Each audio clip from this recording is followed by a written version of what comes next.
Sean todas y todos bienvenidos a esta tercera y última parte de nuestro documental sobre la historia del Metro de Santiago.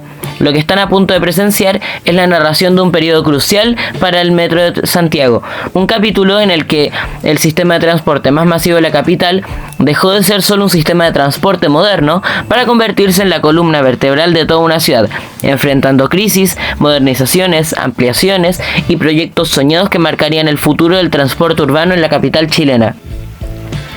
Comenzamos en el año 2007, un año bisagra en la historia del Metro de Santiago.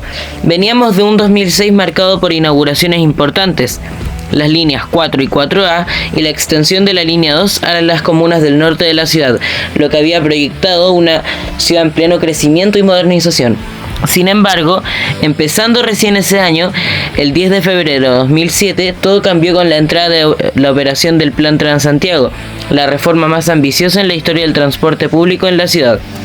El Transantiago buscaba integrar buses troncales y alimentadores con el metro a través de la tarjeta VIP, creando un sistema de pago unificado y recorriendo la ciudad de forma más eficiente. La teoría prometía un Santiago moderno, interconectado, en el que los buses dejarían de competir en la calle y se convertirían en un soporte para el metro. La realidad, sin embargo, fue caótica y distante de aquel plan. Recorridos mal diseñados, largas esperas en paraderos y pasajeros confundidos hicieron que en los primeros días la red de buses colapsara. Millones de santiaguinos dependieron entonces del metro como nunca antes. Las estaciones se saturaron y los trenes operaban al límite de su capacidad. En ese contexto crítico, el metro debió reforzar su operación. Una de las medidas más importantes fue la incorporación de los NS 2004, trenes neumáticos encargados a Alstom en Brasil en los años previos. Entre 2006 y 2007 se fabricaron un total de 85 coches, equivalentes a 11 trenes, en configuraciones de 7 y 8 coches cada tren, alcanzando hasta 131 metros de longitud por tren, los más largos en circular por la línea 1 hasta ese momento, con capacidad para más de 1.300 pasajeros por tren, sistemas de ventilación forzada, puertas anchas y tracción eléctrica asíncrona de última generación. Los 2004 reforzaron la línea 1, el eje más exigido de toda la red, convirtiéndose en el salvavidas de millones de pasajeros durante los primeros meses del Transantiago. Pero, aún así, estos nuevos y modernos trenes presentaron una gran cantidad de fallas técnicas, debido a la urgencia con la que Metro de Santiago solicitó a Alstom Brasil fabricar estos trenes, los cuales, debido a la cantidad tan grande de fallos que poseían, a pesar de la velocidad que tenían y su modernidad, erraban al frenar bruscamente y tener dificultades en la tracción. Alejándonos un poco de las fallas, también se puede catalogar a estos trenes como parientes lejanos a los Alstom Metropolis AS02 de este mismo metro, Serie 100 de Buenos Aires, y el Paulista Serie F para la época y considerando la región geográfica, pues alrededor del mundo y en la actualidad existen muchos trenes más de aquella familia, como en Estambul, París, y en ejemplos más regionales en Buenos Aires y Sao Paulo otra vez. Pero alejándonos también de estas similitudes, podemos notar que estos trenes tienen algunos errores que aún así un pasajero puede notar a simple vista, como por ejemplo la oscuridad que tienen estos vagones en el interior, o que al llegar a cada estación los trenes frenan de manera muy brusca y poco cómoda para el usuario, que tiene que sostenerse a algún pilar o mantenerse aferrado a su asiento, pues varias veces les ha ocurrido a muchos pasajeros que al ser nuevos en el metro quizás se puedan caer debido a los frenados tan bruscos que poseen estos trenes. Pero en esta historia no fueron los únicos trenes en desarrollo para aquel periodo. En paralelo, Metro había licitado los trenes NS 2007, fabricados por CAF en España, diseñados específicamente para soportar la creciente demanda proyectada tras Transantiago y las futuras extensiones de la red.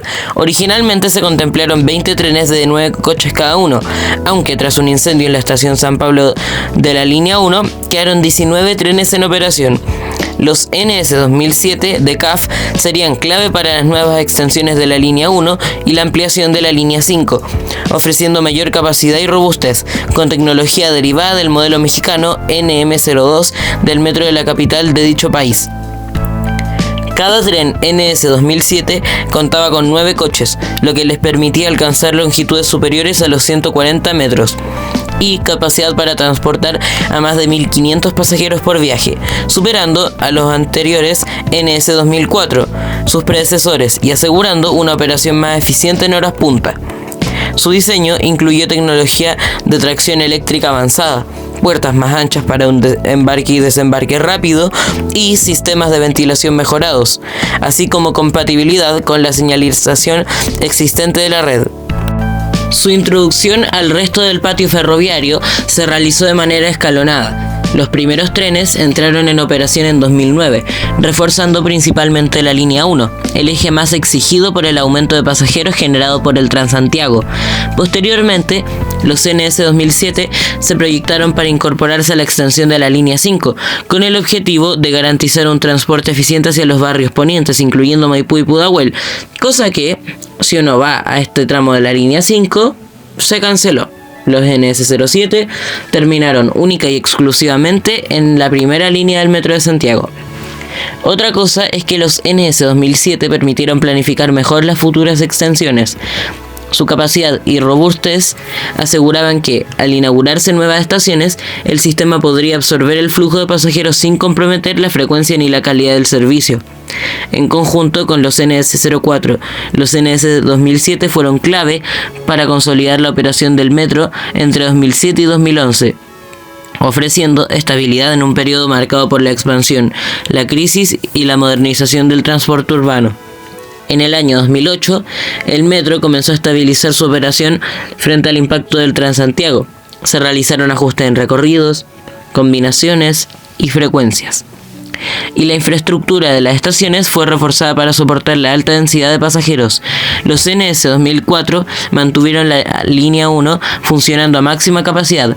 Mientras tanto, el metro iniciaba sus estudios y preparativos para una nueva extensión del Metro de Santiago. La extensión hacia los dominicos por parte de la línea 1 fue un proyecto realizado principalmente para descomprimir los nuevos barrios oficinistas del oriente de la ciudad, barrios que habían tenido un alto boom durante la década de los 90 y la década de los 2000 para dejar a la gente en puerta de sus trabajos, ya que el oriente de la ciudad se estaba catapultando como un nodo económico y oficinista para los trabajadores de la ciudad. Esta extensión tenía proyectada una cantidad de 4 estaciones, las cuales serían La Gloria, Manquehue, Tomás Moro y Los Dominicos, aunque finalmente solo se construyeron Manquehue y Los Dominicos, reemplazando Tomás Moro por Hernando de Magallanes y cancelando definitivamente la estación La Gloria, ubicada a unas cuadras de la estación Manquehue y la estación Escuela Militar. Esta extensión consolidó la cobertura hacia las comunas más acomodadas de la capital, respondiendo al crecimiento residencial y comercial del oriente de Santiago. En paralelo, como se dice, el metro también estaba cocinando otro platillo, una extensión de la línea 5, la cual avanzaba hacia el poniente.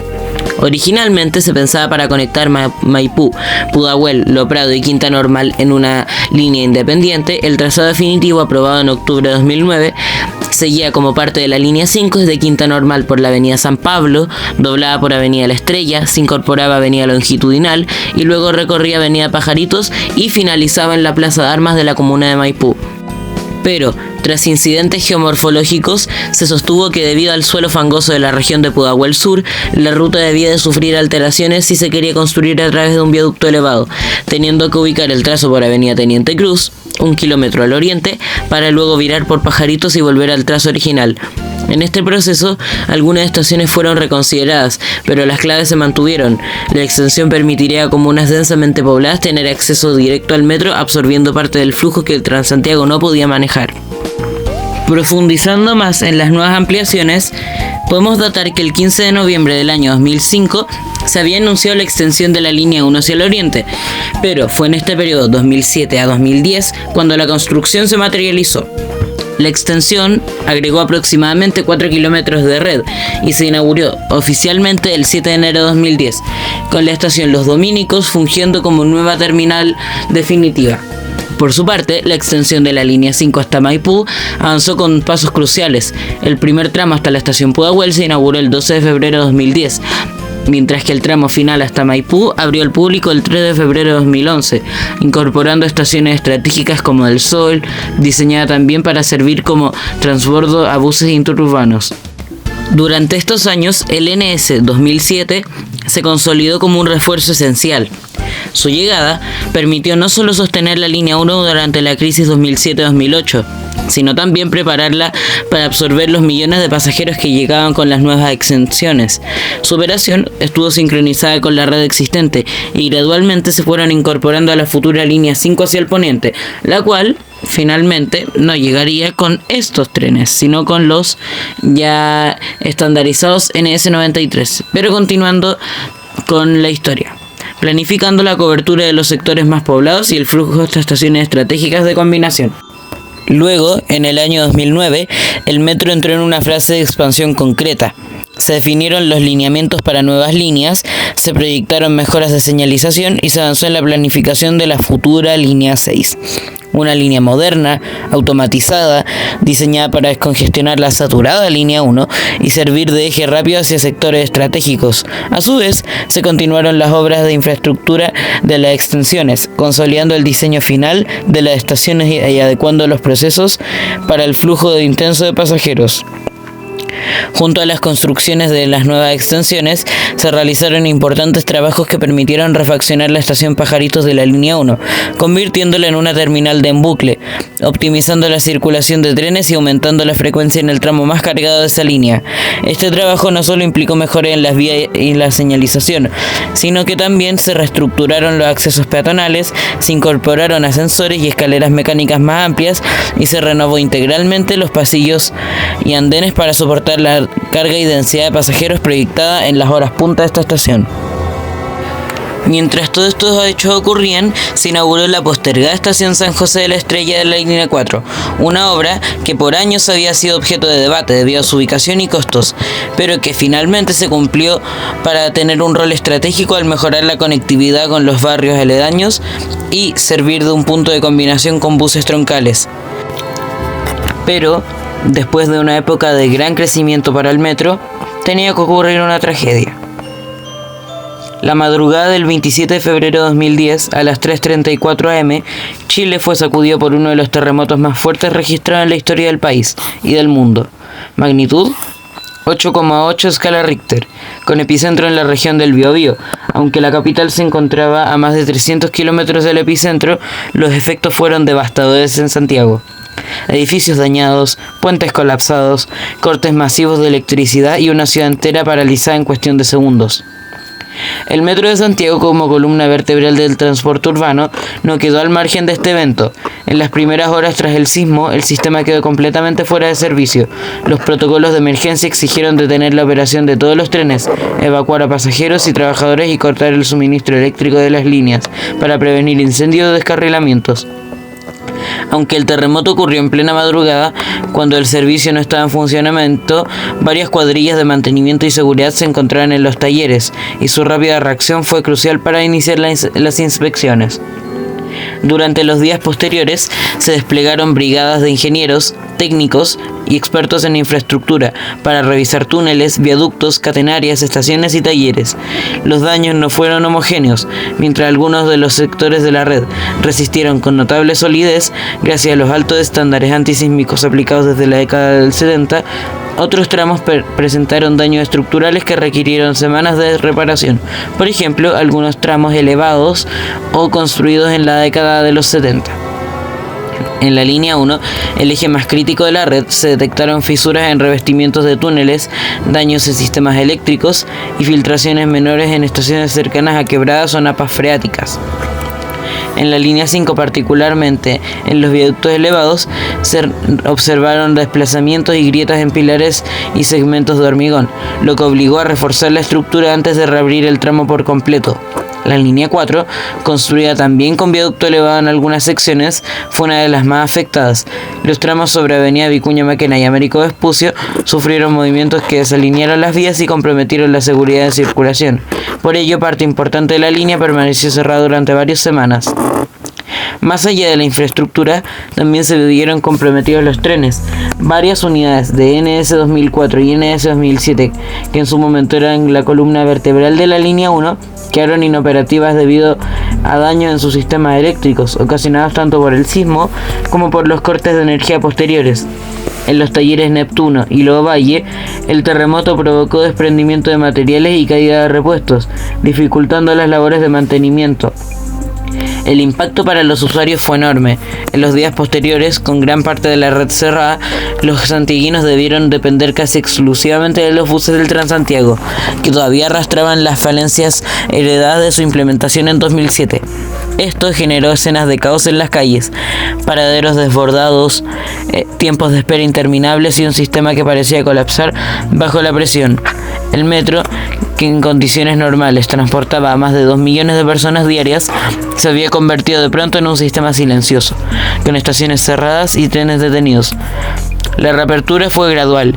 El 2 de marzo de 2010, apenas 3 días después del terremoto, se abrieron los primeros tramos de la línea 1 entre Pajaritos y Escuela Militar, demostrando la resiliencia del sistema. Sin embargo, otras líneas permanecieron cerradas en buena parte de sus tramos durante semanas. Recién en abril de 2010, con reparaciones intensivas y refuerzos estructurales, el metro logró restablecer el 100% de su operación.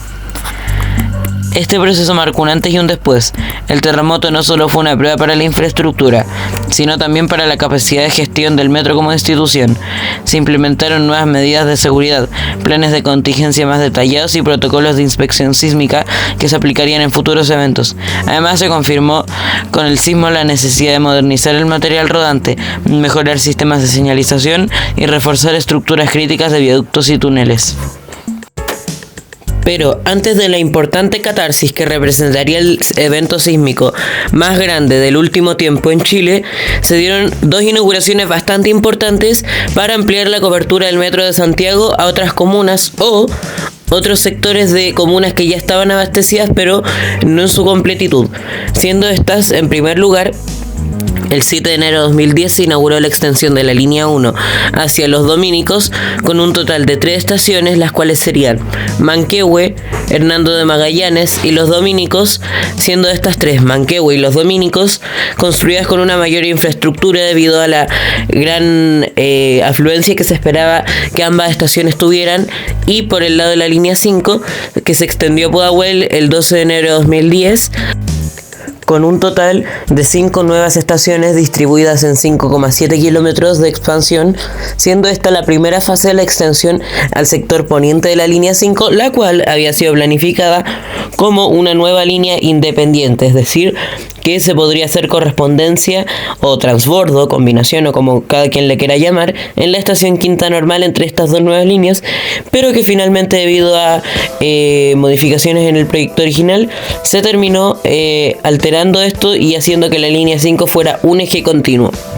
Y continuando con el tema de la extensión de la línea 5, posterior a la estación Pudahuel, que no voy a desaprovechar la oportunidad para tirarles un dato curioso, y es que esta en su inauguración contaba con una única vía, debido a que los trenes no podían hacer cambio de vía posterior a Pudahuel, sino antes de Pudahuel, porque posterior a Pudahuel existe una curva muy cerrada, entonces los trenes tenían que hacer cambio de vía antes, como se hace en Vicuña Maquena. Pero continuando con la historia, el 5 de abril de 2011 se inauguró la extensión final de la línea 5, ya que esta línea se extendió hasta la estación Plaza de Maipú, con muchas nuevas estaciones, dentro de las que se encuentran Barrancas, Laguna Sur, Las Parcelas, Monte Tabor, Del Sol y Santiago Bueras y Plaza de Maipú. Casi me saltó una.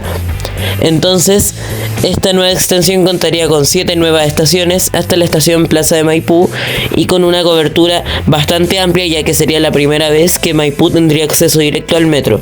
Aún así, siendo un poco insuficiente, pero estamos hablando de que es la primera vez y que fue algo significativo. Después les voy a decir por qué fue insuficiente. Pero ahí no terminaba la expansión del Metro de Santiago, ya que, haciendo un ligero time skip, luego de la inauguración de la extensión en dos fases de la línea 5 y de la extensión de la línea 1, se volvieron a empezar obras, pero en este caso de dos nuevas líneas, la línea 3 y la línea 6, que la primera línea, la línea 3, que era la más urgente en ese momento, ya que había sido pospuesta hace ya casi 30 años, el recorrido distaba de lo que originalmente se planeaba, ya que en la década de los 80 esta línea recorrería la avenida Recoleta, cosa que se le asignó esta tarea ahora a la línea 2. Luego, para seguir por Paseo Ahumada, otra diferencia clave, ya que en este caso la línea sería corrida una cuadra hacia el poniente, en este caso hacia calle Bandera. Luego, para seguir por Avenida San Diego, no muchas diferencias. Y luego doblar por Avenida Mata y virar por Avenida Grecia. Ahora sí, la diferencia más grande de este proyecto es que en lugar de virar por Avenida Grecia, viraría una avenida más al norte, yéndose por Avenida Irarrázaval, para facilitar la cobertura del sector de Ñuñoa y poder integrarse de mejor manera con la línea 6 y facilitar el acceso a zonas que estaban creciendo para ese entonces. Luego, la línea 6 sería una línea completamente nueva, nunca vista antes en otro proyecto, y que su función principal sería aliviar la carga de otras líneas con un propósito, similar a los que son las líneas circulares, y es aliviar los transbordos de otras líneas sin pasar por el centro. Es por eso que esta línea corre por Avenida Pedro de Valdivia, luego se incorpora a Avenida Isabel Riquelme, como con algunas curvas medio raras, pasando por Ñuble, Biobío, Franklin. Luego viraría hacia el sur por Avenida Carlos Valdovinos, por General Velázquez y Departamental, finalizando su recorrido en la intersección de Avenida Suiza con Avenida Departamental y Avenida Pedro Aguirre Cerda en la comuna de Cerrillos. Pero mientras algunas líneas crecían y otras se modernizaban, el Metro de Santiago enfrentaba también su fragilidad. El 14 de noviembre de 2014, a las 6:33 de la mañana, un cortocircuito en los cables de 20.000 voltios en la estación La Moneda provocó una pequeña explosión y acumulación de humo en los generadores eléctricos. La falla fue lo suficientemente grave como para paralizar por completo 3 líneas del metro de la capital chilena, en este caso las neumáticas, y que pasaban precisamente por el centro de la ciudad. La 1, de San Pablo a Los Dominicos, la 2, de la Cisterna a Espucio Norte, y la 5, de Plaza de Maipú a Vicente Valdés. El impacto fue inmediato. Miles de pasajeros fueron evacuados, 24 estaciones quedaron cerradas y 500.000 de santiaguinos se vio obligado a buscar alternativas en superficie. El Transantiago colapsó rápidamente, paraderos repletos, filas interminables y buses atestados. Las autoridades reaccionaron sobre la marcha. La presidenta Bachelet lamentó los trastornos y advirtió sobre la necesidad de mayores inversiones. El ministro de Transportes pidió paciencia a la ciudadanía y flexibilidad a los empleadores para adelantar la salida de los trabajadores. El intendente Claudio Rego, por su parte, subrayó que se trataba de un problema interno del metro y que debía revisarse con urgencia el mantenimiento de la red. Por lo cual, la ciudad, que originalmente tenía 5 líneas de metro que funcionaban no de maravilla, pero sí de una manera bastante útil, terminó estando colapsada, con un transporte deficiente y una forma de transportarse que dejaba bastante que desear, siendo esto uno de los peores incidentes que ocurrieron en la historia del metro, debido a la gran escala que tuvo este magno problema, que afectó a la mayor parte de la ciudadanía que se transportaba en dirección hacia el centro, ya que este sector de la ciudad fue el que más afectado se vio de todos, debido a que las 3 líneas pasaban por el centro y al restarse 3 líneas, el centro de la ciudad quedaba sin ninguna línea de transporte masivo para tener cobertura, se podría decir, de transporte. Pero los problemas no terminaban ahí. Un año después, el 16 de septiembre de 2015, un terremoto de magnitud 8,4 con epicentro en Illapel sacudió gran parte del país. En Santiago, el fuerte sismo interrumpió momentáneamente el servicio. Trenes se detuvieron en medio de los túneles y andenes repletos quedaron en penumbras por algunos segundos. Los protocolos de seguridad se activaron De inmediato, los convoyes redujeron la velocidad y fueron dirigidos a las estaciones más cercanas para permitir la evacuación ordenada de los pasajeros. A pesar de la magnitud del terremoto, la red no sufrió daños estructurales graves, como sí ocurrió en los terremotos del 85 o 2010. Principalmente por revisiones técnicas y cortes preventivos, hubo interrupciones parciales en la línea 1 y en la 5, pero tras varias horas de inspecciones la operación se restableció con relativa normalidad. El episodio confirmó la importancia de contar con protocolos de emergencia y sistemas de seguridad reforzados. También dejó en entrevisto la vulnerabilidad de un sistema que, si bien había demostrado resistencia frente a catástrofes anteriores, dependía en gran medida de su capacidad de respuesta inmediata. El terremoto 2015 no paralizó el metro como lo había hecho la falla técnica del año anterior, ni el terremoto 2010 ni otras catástrofes que habían ocurrido, pero sí recordó a los santiaguinos que la naturaleza en cualquier momento puede poner en jaque la estabilidad del transporte subterráneo. Pero mientras Santiago avanzaba con su expansión urbana y el metro consolidaba su rol como columna vertebral de la ciudad, cada línea nueva significaba más que kilómetros de túneles, era infraestructura, innovación tecnológica, justicia social y un símbolo de modernidad. El 2 de noviembre de 2017, la línea 6 abrió oficialmente sus 15,3 kilómetros de vías, incorporando a la red subterránea las comunas de Cerrillos y Pedro Aguirre Cerda, sectores históricamente marginados y alejados de los recorridos del metro. Esta línea representó un salto cualitativo en la historia del transporte capitalino. Trenes completamente automatizados, sin cabina de conductor, paneles de control de emergencia en los coches remolques, puertas de andén, aire acondicionado, sistemas CBTC de pilotaje automático y estaciones con diseño moderno y funcional. Cada tren AS14, los cuales sus siglas significan Acero Santiago 2014, fabricado por el consorcio CAF Thales en España, transportaba hasta 1.285 pasajeros por tren. Medía 120 metros de longitud y alcanzaba una velocidad máxima de 80 km por hora, uniendo tecnología de punta con eficiencia en la movilidad urbana. Las estaciones de esta nueva y moderna línea son Los Leones, combinación a línea 1 y a futura línea 8. Inés de Suárez. Ñuñoa, combinación a línea 3. Estadio Nacional. Ñuble, combinación a línea 5. Biobío, combinación a futura línea 9. Franklin, combinación a línea 2. Pedro Aguirre Cerda. Lovalledor, combinación a Metro Tren Nos. Y Cerrillos. La llegada de los AS 2014 no estuvo exenta de incidentes. En 2016, mientras las primeras formaciones eran trasladadas desde el puerto de Valparaíso hacia los talleres del metro, una de ellas fue aplastada durante la navegación por compartimentos de la embarcación. CAF activó sus seguros y repuso el tren destruido en enero de 2017, evitando retrasos en la puesta de operación de la línea. Los talleres Cerrillos se transformaron en la base de operaciones de la línea 6, mientras que los Libertadores se prepararon para mantener la futura flota de la línea 3, mostrando desde un inicio cómo la infraestructura de soporte era tan importante como la red misma. Si la línea 6 fue un símbolo de modernización, la línea 3 fue la realización de un sueño largamente postergado. Su construcción se había planificado más de 3 décadas antes de su inauguración, retrasada por cambios políticos, falta de financiamiento, prioridades urbanísticas distintas y varios desastres naturales que prolongaron su construcción. Finalmente, el 22 de enero de 2019, la ciudad vio nacer 22 kilómetros que cruzaban comunas que hasta entonces habían permanecido desconectadas del metro: Independencia, Conchalí, Quilicura y conexiones estratégicas con las líneas 1, 2, 3, 4, 5 y 6.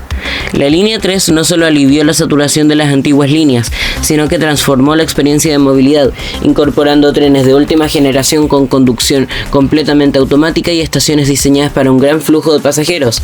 La arquitectura de estas estaciones combina funcionalidad y estética, con pasillos amplios y modernos, señalética clara y accesos para personas con movilidad reducida. Las paradas de esta nueva traza de metro son Los Libertadores, Cardenal Caro, Vivaceta, Conchalí, Plaza Chacabuco, Hospitales, Cali Canto, combinación a línea 2 y futuramente a líneas 7 y 9, Plaza de Armas, combinación a línea 5, Universidad de Chile, combinación a línea 1, Parque Almagro, Mata, combinación a línea 9, futuramente Irarrázaval, combinación a línea 5, Monseñor Eizaguirre, Ñuñoa, combinación a línea 6. Chile-España, combinación a futura línea 8. Villafrey, Plaza Egaña, combinación a línea 4 y Castillo-Velasco. Sin embargo, justo cuando la red parecía consolidar su modernización, Santiago enfrentó un desafío sin precedentes. El estallido social de octubre de 2019 fue una gran catarsis que afectó definitivamente a la red y la puso en jaque. Lo que comenzó como protestas de estudiantes secundarios entre el 6 y el 11 de octubre mediante evasiones masivas, escaló rápidamente a ataques directos contra estaciones y personal del metro. El viernes 18 de octubre, la red completa debió cerrarse entre la violencia y destrucción que se desató en diversas comunas. Algunas estaciones fueron incendiadas y vandalizadas, y se declaró estado de emergencia en todo el país. Las manifestaciones alcanzaron incluso la estación Baquedano, que fue señalada en denuncias iniciales como un posible centro de detención. Sin embargo, investigaciones posteriores del Instituto Nacional de Derechos Humanos y la Fiscalía descartaron estas acusaciones. El impacto fue devastador. 79 estaciones sufrieron algún nivel de daño, con las líneas 4, 4A y 5 siendo las más afectadas. La red quedó parcialmente operativa desde el lunes 21 de octubre, pero muchas estaciones permanecieron cerradas durante meses mientras se reparaba infraestructura crítica, incluyendo escaleras mecánicas, ventilación, torniquetes y sistemas eléctricos. El costo estimado superó los $300 millones, marcando uno de los episodios más graves en la historia del metro. Aún así, la resiliencia del sistema quedó demostrada cuando, después de casi un año de trabajo continuo, el 25 de septiembre de 2020, se logró reabrir la totalidad de la red, recuperando la conectividad de todos los santiaguinos. El estallido social de 2019 no fue solo un hecho aislado ni casual, fue el resultado acumulado de años de desigualdad, déficit en servicios públicos y decisiones políticas que afectaron directamente la vida cotidiana de millones de santiaguinos. Para muchos habitantes de la ciudad, la decisión de aumentar el pasaje del metro, un servicio que constituye el eje central de la movilidad urbana, no era solo un ajuste económico, sino un símbolo de cómo el Estado y el gobierno de Sebastián Piñera priorizaban los intereses del mercado por sobre las necesidades de las personas. En la vida diaria, los efectos fueron inmediatos: largas caminatas para llegar al trabajo o escuela, estudiantes que debían retrasar o abandonar sus jornadas escolares, familias que veían sus presupuestos domésticos comprimidos por un gasto que antes era asumible, y trabajadores que dependían del transporte público eficiente para subsistir. Desde la perspectiva de derechos humanos, el conflicto evidenció problemas graves: ataques a estaciones, uso de la fuerza por parte de carabineros, detenciones masivas y vulneraciones de derechos civiles. La estación Baquedano, símbolo de conexión y tránsito diario, se transformó en un espacio de conflicto, donde las denuncias sobre detenciones arbitrarias y violencia policial marcaron la atención de organismos nacionales e internacionales. A pesar de que investigaciones posteriores descartan ciertos abusos, quedó claro que la fuerza pública operó muchas veces sin mecanismos adecuados de rendición de cuentas, afectando la seguridad y dignidad de los ciudadanos. En lo cotidiano, el estallido reorganizó la vida urbana. Barrios enteros se movilizaron en torno a las estaciones bloqueadas. Surgieron redes de apoyo comunitario para compartir transporte, organizar comedores y garantizar asistencia a los afectados por la paralización del metro. Desde la visión de izquierda, esto evidenció tanto la fragilidad de un sistema centralizador como de la capacidad de resistencia y autogestión popular, donde la ciudadanía reclamó no solo por las tarifas, sino por educación, salud, vivienda y condiciones de vida dignas. En suma, el estallido social fue un choque entre el orden establecido y la justicia social, que transformó la rutina de Santiago, puso a prueba la infraestructura y las instituciones, y dejó lecciones sobre la centralidad de los derechos humanos, la equidad en la ciudad y la necesidad de que la planificación urbana y económica priorice a las personas sobre el lucro.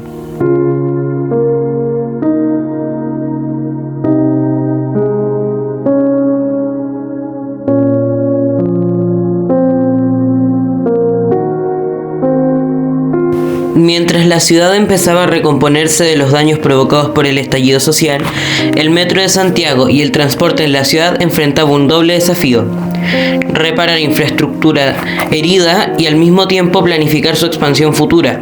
Las estaciones dañadas en 2019 requerían trabajos minuciosos. Algunas habían sido destruidas casi en su totalidad, con infraestructura crítica como torniquetes, escaleras mecánicas, ventilación y sistemas eléctricos seriamente comprometidos. La pandemia de COVID-19, que comenzó en marzo de 2020, en Chile obviamente, obligó a suspender temporalmente operaciones y a reorganizar la logística de las reparaciones del metro, Obreros, ingenieros y técnicos tuvieron que adaptarse a las restricciones sanitarias, limitaciones de personal y protocolos estrictos, lo que ralentizó la reactivación total de la red. La recuperación fue progresiva. Primero se reabrieron las estaciones menos dañadas, mientras que otras tardaron meses para volver a operar normalmente. Para 2020 la red ya estaba plenamente habilitada y aunque la experiencia dejó lecciones profundas sobre resiliencia urbana y planificación de emergencias, el metro se estaba recomponiendo en un nuevo futuro lleno de esperanza. En paralelo, el transporte continuaba en la agenda política. El 1 de junio de 2017, la presidenta Michelle Bachelet anunció la construcción de la línea 7, concebida originalmente como un trazado de 25 kilómetros con 21 estaciones, que conectaría Renca en el sector norponiente de Vitacura con el nororiente, siguiendo un recorrido paralelo al río Mapocho y a la línea 1 para descongestionarla. Se esperaba que esta línea incorporara a la red a comunas tradicionalmente desconectadas como Renca y Cerro Navia, además de conectar barrios populares con el distrito financiero y comercial de Providencia, Las Condes y Vitacura. Pero a fines de 2017 el plan sufrió modificaciones. En Providencia la línea dejaría de pasar bajo Avenida Andrés Bello y se desplazaría por Avenida Providencia, trasladando la combinación prevista en Salvador hacia Pedro de Valdivia. La línea 6 en ese contexto se proyectó extender hasta Isidora Goyenechea, cerca del sector de las Torres Titanium y de La Portada, conectando estratégicamente con la futura línea 7. Un año después, en 2018, el presidente Sebastián Piñera anunció estudios para dos nuevas líneas norte-sur, la línea 8 que uniría la Florida y Puente Alto con Providencia y la línea 9 que partiría desde el centro hasta La Pintana. Además, línea 4 recibiría una extensión de 3 estaciones en el sector sur, hasta Bajos de Mena. En ese momento se proyectaba que las líneas 7, 8 y 9 se inaugurarían alrededor de 2026 y 2027, pero el impacto del estallido social retrasó los trabajos, reanudándose los planes en septiembre de 2021 y estimándose una inauguración de la línea 7 en 2028, la línea 8 y 9 finalmente en los 2030. De igual forma, a finales de 2018 e inicios de 2019 se licitaron una gran cantidad de buses modernos, eléctricos, con todos los requerimientos de seguridad y comodidad para los pasajeros y con aire acondicionado para el nuevo sistema Red Metropolitana de Movilidad, ya que el organismo anterior, llamado Transantiago, se terminó deshaciendo debido a los problemas de corrupción, seguridad y comodidad para los pasajeros, asegurándose de tener una nueva forma de transportarse con mayor seguridad, mayores velocidades y mayor cobertura, tratando de evitar todos los errores que caracterizaron al fallido Transantiago hace muchos años atrás, siendo hasta ahora Santiago la segunda ciudad con más buses en todo el mundo, detrás de varias ciudades chinas. Pero sin contar este país que es enormemente desarrollado, se podría decir que Santiago es la ciudad con mayor cantidad de buses eléctricos del mundo, de nuevo sin contar a una gran potencia mundial que es China. Uno de los primeros hitos que marcó este nuevo periodo para el Metro de Santiago fue la adquisición de nuevos trenes modelo NS16, pues tras un fallido proyecto de modernización a los NS74, el cual originalmente constaba de modernizar los trenes, refaccionarlos, incluirles aire acondicionado, rediseñarlos, tal y como se ha hecho la modernización en muchos modelos del Metro del Sao Paulo. Este plan contemplaba literalmente transformar los trenes más antiguos de la red para obtener un producto totalmente distinto, el cual no se pudo finalmente realizar debido a que los trenes NS74 poseían asbesto en su composición, por lo que Metro de Santiago adjudicó una nueva licitación a Alstom Chile, una empresa filial de la francesa Alstom, valga la redundancia, la cual tenía una sede en nuestro país, lo cual hace que estos trenes sean los primeros fabricados en territorio nacional, pero independiente de eso poseen piezas de distintos países del mundo, por ejemplo India, Bélgica, Francia, China, Brasil, entre otros, lo cual finalmente lo hace un tren bastante único, el cual llegó a componer una nueva flota para las líneas 5 y 2, obviamente sin excluir a los trenes originales, pero sí para complementar el servicio y dar un mejor traslado para los pasajeros de estas dos líneas, siendo la nomenclatura de este tren debido a Neumático Santiago 2016, a pesar de que los trenes hayan llegado por el año de 2018 hasta 2021. Luego, tras unos 4 años de obra aproximadamente, la extensión de la línea 3 hasta la estación Plaza Quilicura se inauguraría un 25 de septiembre de 2023, profundizando la conexión que tenía el metro hasta ese entonces con la comuna de Quilicura. Con un total de 3 estaciones distribuidas en 4 kilómetros, la ruta de la extensión serían por la avenida Manuel Antonio Mata y con las siguientes estaciones: Ferrocarril, combinación con la futura estación Quilicura del tren Santiago-Batuco, Lo Cruzat y Plaza Quilicura, la nueva terminal ubicada en la avenida Manuel Antonio Mata con avenida Libertador Bernardo Higgins. Claro, estas dos avenidas, a pesar de tener el mismo nombre que avenida Mata y avenida Bernardo Higgins en Santiago Centro, no corresponden a las mismas avenidas, pues, como mencioné recién, la estación Plaza Quilicura se encuentra en la intersección de estas dos, cuando en las avenidas del centro estas dos en ningún momento se intersectan. Un dato curioso que tiene estas 3 estaciones, que voy a volver a repetir lo que dije en mi video de curiosidades, pero que no vamos a perder la oportunidad de dar un datito curioso, y es que se realizó una votación en la que participaron los vecinos de la comuna de Quilicura, quienes debían definir, a partir de 3 opciones disponibles, el pictograma o icono que identificaría a cada estación. En las 3 alternativas aparecen uvas que representan los antiguos viñedos que existían en el sector, en el caso de Lo Cruzat. Luego, en la plaza de Quilicura existía un icono referente a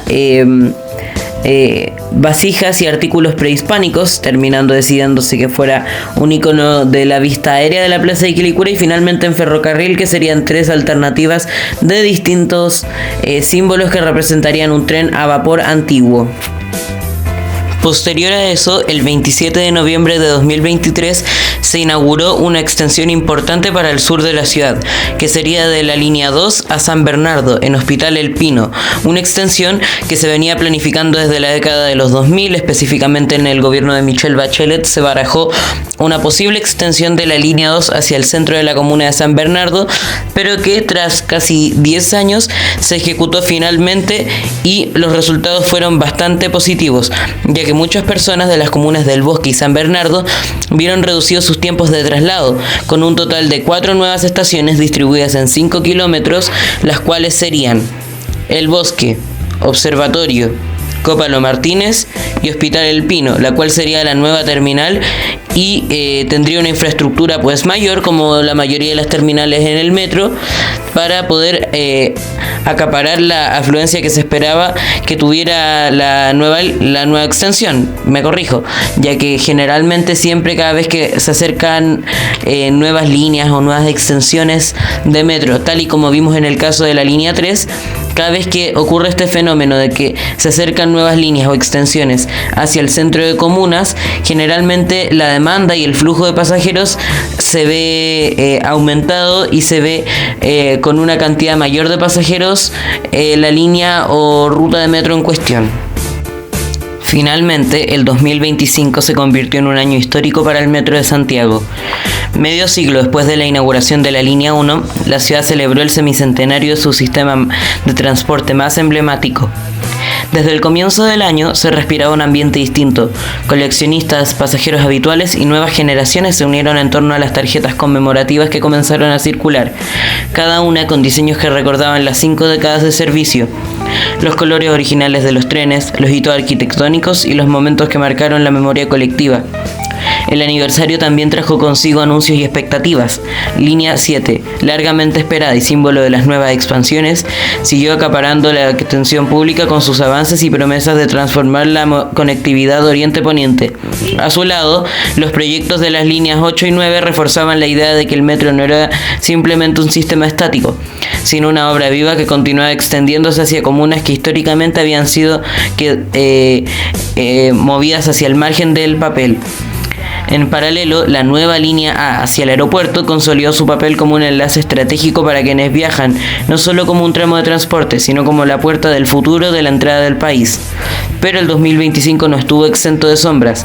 Uno de los momentos más recordados fue el gran apagón del 25 de febrero, que dejó gran parte de la red fuera de servicio y obligó a miles de santiaguinos a reorganizar sus trayectos en medio del caos. Ese episodio se convirtió en un símbolo de la fragilidad que aún acompaña la infraestructura, pero también el reflejo de la capacidad de recuperación del sistema y de sus trabajadores, que en pocas horas devolvieron el servicio a la normalidad. A pesar de la contingencia, el año estuvo marcado por la esperanza. El metro, a sus 50 años, se reafirmó como el corazón del transporte urbano, uniendo historias personales, sueños colectivos y un futuro donde las nuevas líneas, la modernización de trenes y el compromiso de la ciudad se transformaron en un verdadero homenaje a medio siglo de viaje compartido. El 2025 no fue solo un año de celebración ni de tragedia, fue el recordatorio de que la historia del metro aún se está escribiendo. Vagón tras vagón, destino tras destino, la esperanza es lo que marca el futuro, y tras 50 años de viajes que nos han unido a todos como chilenos, podemos deducir que el metro ha sido parte importante de nuestras vidas, que ha sido algo que no ha estado exento ni de tragedias, pero tampoco no ha sido ni blanco ni negro. Ha tenido tragedias, ha tenido alegrías, y paso a paso se va construyendo como el emblema de la construcción de una gran ciudad que cada día se va ampliando más y más.